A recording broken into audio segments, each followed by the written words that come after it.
Hopefully at this point you're aware that smoking causes lung cancer. However, testing this effect is actually quite difficult. My name is Connor O'Day, and this is Neurons and Norms, where we boil down social psychology concepts into easy to understand 2-minute or less videos. Now, again, coming back to this question of how do you actually test this effect?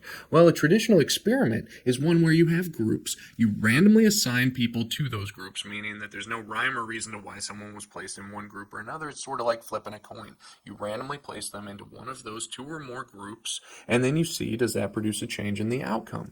However, with smoking, this is an interesting variable. We can't make people smoke or not in our study, and this is where it actually has implications for causality. Now, in our video about correlations and why correlation does not equal causation, we talked through these three things. Covariation basically means, is there a significant effect in your study? Or is there a difference between your groups and your study, your smoking group and your non-smoking group?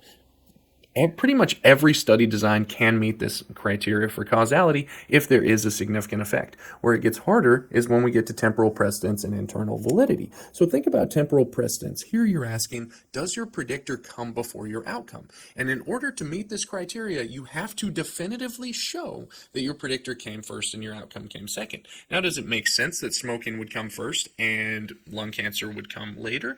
Probably that makes sense. However, most of the time we would measure these two things at the same time. We would say, do you smoke or not? Do you have lung cancer or not? You place people into their groups and you see, is there a difference between the two groups? But it's much harder to say that one came before the other.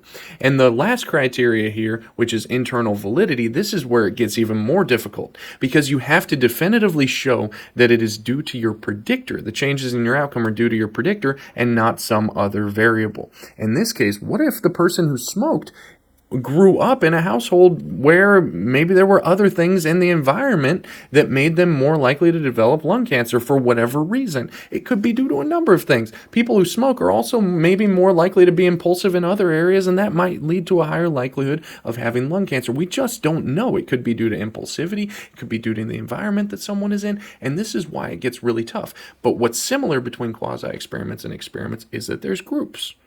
The difference is in an experiment, the experimenter randomly assigns people to those groups. In a quasi-experiment, we don't, often because we can't. As always, we'd love it if you followed along on all of our streaming platforms. That way you can be alerted when we post more videos.